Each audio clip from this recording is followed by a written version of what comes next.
কুড়িগ্রামে culvert দেবে গিয়ে দুটি বিদ্যালয়ের মাঠে তৈরি জলাবদ্ধতায় তীব্র ভোগান্তি পোহাচ্ছে শিক্ষক শিক্ষার্থীরা। বর্ষা মৌসুমে বেড়েছে দুর্ভোগের মাত্রা। শ্রেণীকক্ষে পানি ঢোকায় বিঘ্নিত হচ্ছে পাঠদান, স্কুলে আসতে আগ্রহ হারাচ্ছে শিক্ষার্থীরা। দ্রুত পানি নিষ্কাশন সহ টেকসই পদক্ষেপ নেওয়ার দাবি ভুক্তভোগীদের। কুড়িগ্রাম উত্তর প্রতিনিধি আব্দুল কুদ্দুস চঞ্চলের পাঠানো তথ্য ও চিত্রে আরও জানাচ্ছেন আব্দুল হামিদ। UV protection যুক্ত তিব্বত luxury talcum powder, the next generation fragrance. কুড়িগ্রামের নাগেশ্বরী উপজেলার সাপখাওয়া উচ্চ বিদ্যালয় ও বর্ণমালা সরকারি প্রাথমিক বিদ্যালয়ের মাঠের চিত্র এটি। বৃষ্টির পানিতে সৃষ্ট জলাবদ্ধতায় ডুবে আছে পুরো বিদ্যালয় প্রাঙ্গণ। কালভার্ট দেবে যাওয়ায় পানি বাইরে যেতে পারছে না। নোংরা পানি মারিয়ে প্রতিদিন ক্লাসে যেতে হয় শিক্ষার্থীদের। ভিজে যায় জামাকাপড়, বই খাতা।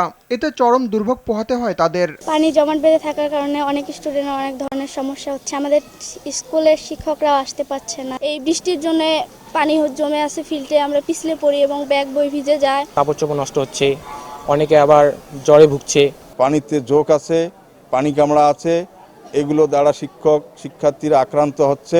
নিয়মিত স্কুলে আসতে পারতেছে না, শ্রেণীকক্ষে উপস্থিতি কম, যারা আসতেছে তারা পিছলে পড়ে যাচ্ছে, তাদের বই খাতা ভিজে যাচ্ছে। লেখাপড়ার পরিবেশ ফিরিয়ে আনতে দ্রুত কার্যকর পদক্ষেপ নেওয়ার দাবি প্রধান শিক্ষকের।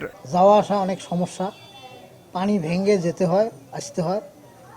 শিক্ষক এবং শিক্ষিকা সহ ঊর্ধ্বতন সংশ্লিষ্ট কর্তৃপক্ষের কাছে অনুরোধ জানাচ্ছি যাতে অতি তাড়াতাড়ি এই পানি নিষ্কাশনের ব্যবস্থা করে শিক্ষার একটি সুষ্ঠু পরিবেশ তৈরি করা হয়। ড্রেনেজ ব্যবস্থা উন্নত করে সমস্যা সমাধানের আশ্বাস দিয়েছেন উপজেলা নির্বাহী কর্মকর্তা। মাঠের সভাপতি সেক্রেটারিকে প্রয়োজনীয় দিক নির্দেশনা দিয়ে দিব এবং আমার পক্ষ থেকে আমি প্রয়োজনীয় সহযোগিতা করব।